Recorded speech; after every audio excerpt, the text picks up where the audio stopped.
Hi friends, அதாவது இன்றைக்கி ஒரு சின்ன ஸ்டோரி ஒன்று ஆரம்பிக்கலாம் ஃப்ரெண்ட்ஸ். அதாவது பார்த்தீங்கன்னா ஒரு ஒரு ஒரு காட்டில் வந்து ஒரு ஒரு புலியோட குகைக்கு குள்ளே வந்து ஒரு நல்லா முறுக்கு கொம்பு வச்ச ஒரு ஆடு வந்து அது புலியோட குகைன்னு தெரியாமல் அது உள்ளே போயிருச்சான். அது உள்ளே போயிட்டு என்ன பண்ணியிருக்குன்னா, அங்கே போயிட்டு அந்த புலியை பார்த்துட்டு மிரட்டி, ஏய் இது நீ ஒழுங்காக வெளியே போ, நான் இருக்கணும், நான் இங்கே இருக்க போகிறேன்னு சொல்லிட்டு அந்த ஆடு வந்து மிரட்டியிருக்கு. உடனே அந்த இருட்டுக்குள்ளே அதுக்கு சரியாக தெரியாமல் அந்த புலி வந்து என்ன பண்ணியிருக்குன்னா, அதை பார்த்துட்டு ஓடிடுச்சான். அந்த இடத்த விட்டு அந்த புலி வந்து வெளியே ஓடிடுச்சான். இதை பார்த்துட்டு இருந்த அங்கே இருக்க ஒரு நரி வந்து என்ன பண்ணியிருக்குன்னா, அடைச்சி முட்டாள புலியே, இப்படியா நீ அங்கேருந்து ஓடி வருவ, உன்னைய அது வந்து ஒரு ஆடு தான், அதை பார்த்து நீ ஓடி வந்துட்டே அப்படின்னு சொல்லிட்டு வந்து இந்த நரி வந்து சொல்லியிருக்கு.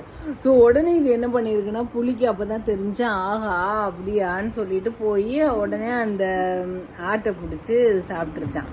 ஸோ இந்த மாதிரி தான் ஃப்ரெண்ட்ஸ் நம்மளோட லைஃப்லேயும் வந்து ஒரு ஒரு சின்ன பிரச்சனைக்காக வந்து நம்ம பெரிய விஷயமா வந்து நம்ம எடுத்துகிட்டு இருப்போம். அது வந்து ஒரு சின்ன விஷயமா இருக்கும். அதை வந்து ஒரு தூசி தட்டின மாதிரி தட்டி விட்டுட்டு நம்மளும் வந்து போயிடலாம் ஃப்ரெண்ட்ஸ். ஒரு சின்ன பிரச்சனையாக தான் இருக்கும். ஸோ நம்மளோட லைஃப்லேயும் இந்த மாதிரி வர பிரச்சனைகளை வந்து ஃபேஸ் பண்ணணும் ஃப்ரெண்ட்ஸ். ஸோ அதுதான் இன்றைக்குள்ள ஒரு சின்ன ஸ்டோரி. இன்னொரு நாளைக்கு இன்னொரு ஸ்டோரியோடு நம்ம மீட் பண்ணலாம். அது வரைக்கும் பாய்.